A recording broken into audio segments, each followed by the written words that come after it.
Okay, baik, terima kasih Nuriza Jau yang telah memberi kita laporan terus dari Biri Sarawak, dan kita kembali ke studio N1 pada waktu ini untuk berkongsi pula tentang satu ekspedisi yang dianjurkan oleh Yayasan Penyelidikan Antartika Sultan Mizan dan Profesor Dr. Justin yang berada di Antartika untuk menjalankan penyelidikan berkaitan perubahan iklim dengan kerjasama rakan penyelidik dari negara Chile. Dan menerusinya, pelbagai data dapat diambil khususnya mengenai isu perubahan iklim negara. Ia sangat penting untuk kita syakna tentang perkara ini. Jadi kita nak tahu apa agaknya hasil dapatannya. Kita bersama-sama dengan tetamu-tetamu kita pada waktu ini yang sudah pun bersedia di studio. Itu kita ada Encik Abdul Syukur bin Jamaluddin, Ketua Pegawai Eksekutif YPSM, dan juga Profesor Dr. Justin Sentian, penerima Geran Penyelidikan Musim Sejuk Antartika 2023 dan penyelidik Universiti Malaysia Sabah. Assalamualaikum dan selamat datang diucapkan. Terima kasih. Ya, selamat kembali ke tanah air setelah berkelana berapa lama lebih kurang? 7 bulan lebih. 7 bulan. 7 bulan di sana difahamkan mana dan telah pun selamat tiba pada 27 Oktober 2003 dan menjalankan ekspedisi penyelidikan musim sejuk. Kalau kita boleh mulakan mukadimah terlebih dahulu, Encik Syukur, tentang YPSM dan keseluruhan program ekspedisi penyelidikan musim sejuk pertama Malaysia di Antartika. Secara ringkas, silakan. Okey, sejak masa penubuhan Yayasan Pendidikan Antartika Sultan Mizan, kita telah membiayai sebanyak 50 penyelidikan di Antartika, 13 fellowship dan 14 bantuan dermaga ke Antartika, bernilai lebih kurang 9 juta keseluruhannya. Alhamdulillah. Tetapi yang menariknya, kita buat kajian kita semua ni ketika musim panas, tidak di musim sejuk. Oh, ini maknanya pertama kali musim sejuk? Ya, saya. Okey. Tapi atas 3 sebab lah. Pertama, kalau musim sejuk masa tu tidak ada stesen pendidikan yang banyak dibuka. Nombor 2, cuaca begitu ekstrim di mana menyukarkan penyelidik untuk buat kajian di luar. Nombor 3, disebabkan pengangkutan keluar masuk di Antartika ini tak banyak ketika berlaku musim sejuk ni. Tapi namun masa kita punya ulang tahun YPSM yang ke-10, kita menawarkan kepada seluruh penyelidik di Malaysia untuk menjadi penyelidik yang pertama menjalankan penyelidikan di Antartika. Ini sejarah juga. Sejarah juga ni. Alhamdulillah kita dapat 6 kajian, cadangan kajian yang diterima daripada lebih kurang beberapa universiti lah tempatan, dan juga ada satu international.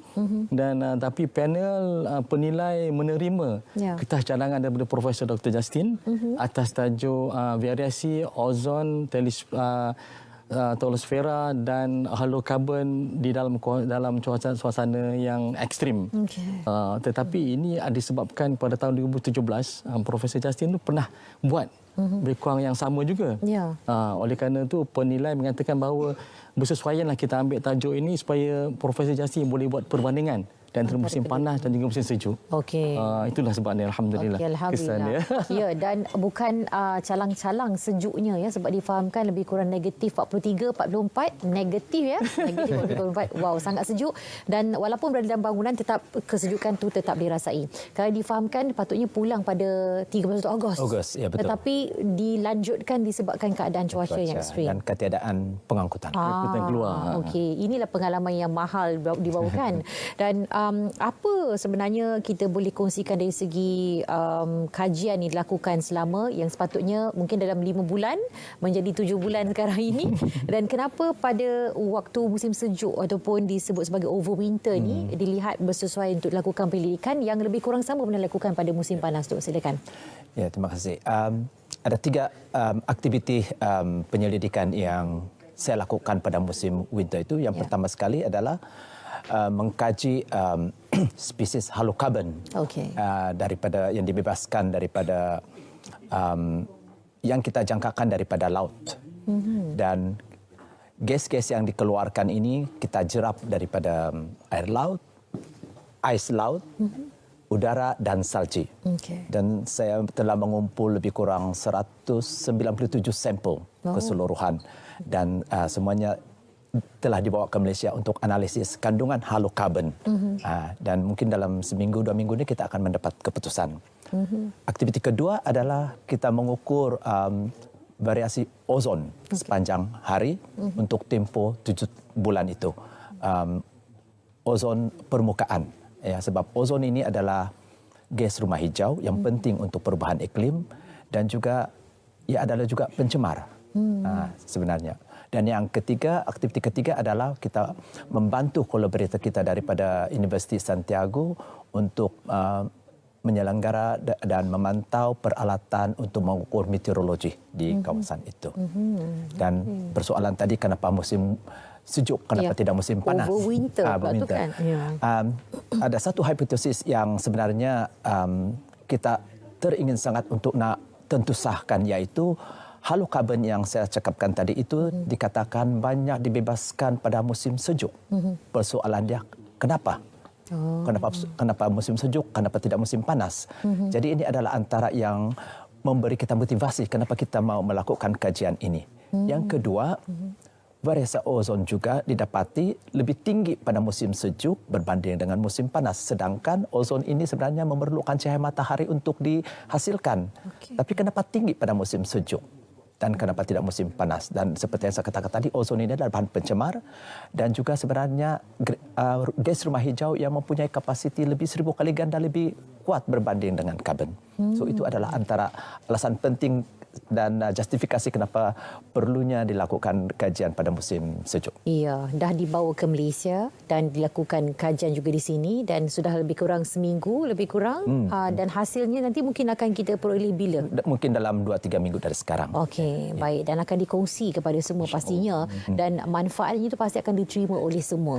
Dan yang paling utama juga dari segi perancangan Prof. Dr. Jasin sendiri untuk masa akan datang bagi kajian tersebut, terutama sekali berkaitan dengan isu perubahan iklim yang memang kita alami sekarang ini dengan begitu ekstrim sekali. Ya, isu yang paling penting yang global yang kita hadapi sekarang ini ada dua. Satu, perubahan iklim. Kedua, penipisan lapisan ozon di Antartika yang biasanya berlaku pada musim spring atau biasanya dalam bulan September. Dan kedua-dua isu ini adalah saling berkait dan pengantara di antaranya adalah spesies tadi itu antara ozon dan halokarbon. Sebab halokarbon ini adalah berpotensi untuk menipiskan lapisan ozon sekiranya dibebaskan ke atmosfera dan diangkat ke lapisan stratosfera. Dan isunya kalau naik ke stratosfera, dia boleh menghakis lapisan ozon dan boleh menyebabkan sinaran ultraviolet masuk ke bumi dan sinaran ini boleh mencairkan ais dan impaknya adalah bukan localized tetapi seluruh global termasuklah Malaysia. Itulah sebab membabitkan Malaysia tu kita nak tahu lebih lanjut tu. Kerana itulah saya fikir, Cik Syukur, istimewanya benua Antartika ini untuk lakukan kajian tersebut dan kenapa Malaysia perlu terlibat dalam menjalankan pendidikan di sana. Okey. Kalau kita perhatikan walaupun Antartika ni dari segi kejauhan ni lebih kurang 10,000 km jauh daripada kita. Tetapi oleh kerana kita ni pantai kita begitu luas sepanjang 4,300 km. Kita bayangkan kalaulah kita tidak mengambil inisiatif daripada kita tidak boleh bergantung kepada maklumat-maklumat dari luar sebab kita sendiri pun mempunyai saintis-saintis yang boleh membantu kita. Oleh sebab itu oleh kerana jajaran pantai kita begitu panjang, YPSM mengambil langkah untuk telah diberikan mandat oleh kerajaan untuk membiayai penyelidik kita untuk membuat penyelidikan di Antartika supaya data-data yang kita kutip, yang kita analisakan boleh diubahkan, boleh digubal dalam bentuk polisi. Polisi di mana boleh membantu kita dan juga untuk menuju ke arah kelestarian alam dan juga perubahan iklim, insya-Allah. Insya-Allah. Jadi pastinya selepas ini mungkin akan ada lebih banyak lagi penyelidik akan dihantar terutama sekali bagi melakukan penyelidikan pada musim sejuk. Okey, kerana ini yang pertama kalinya.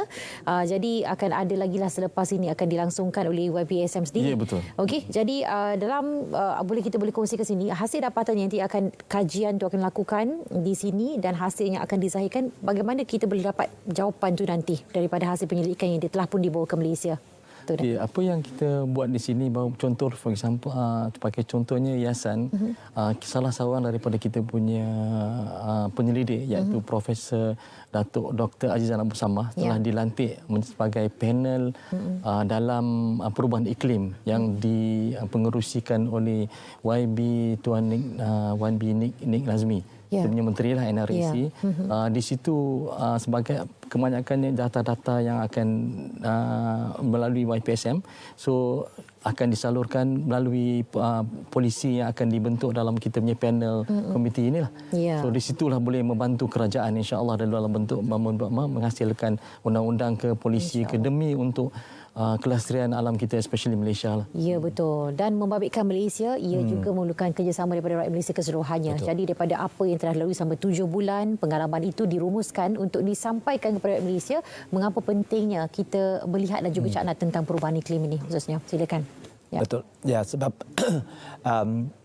apabila dapatan ini yang terutama sekali yang menyumbang kepada perubahan iklim seperti ozon, ini adalah kerana apabila kita mengetahui sejauh mana paras ataupun jumlah kepekatan gas-gas yang menyumbang kepada perubahan iklim ini, kita sebagai penyelidik boleh menyumbang kepada seperti yang dikatakan oleh Tuan Syukur tadi, itu adalah dalam menyediakan satu plan strategik untuk kerajaan untuk bagaimana untuk membantu sebagai satu komuniti dalam di peringkat global untuk meminimalkan sumber-sumber yang boleh menyebabkan ataupun driver kepada perubahan iklim ini supaya kita boleh meminimalkan impak perubahan iklim itu kepada peringkat global.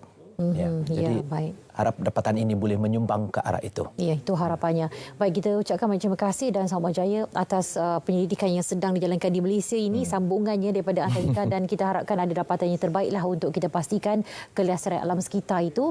Dan kita ucapkan terima kasih kepada Encik Abdul Syukur Jamaluddin, Ketua Pegawai Eksekutif YPSM dan juga Profesor Dr. Justin Sentian, penerima Geran Pendidikan Musim Sejuk Antartika 2023 dan juga merupakan penyelidik Universiti Malaysia Sabah. Terima kasih sekali lagi. Okey, dan untuk waktu ini kita nak bawakan kepada anda cerita pagi dari Kelantan pula pada waktu ini, mana difahamkan Fikri Zaid ada laporannya berkaitan dengan penduduk terjejas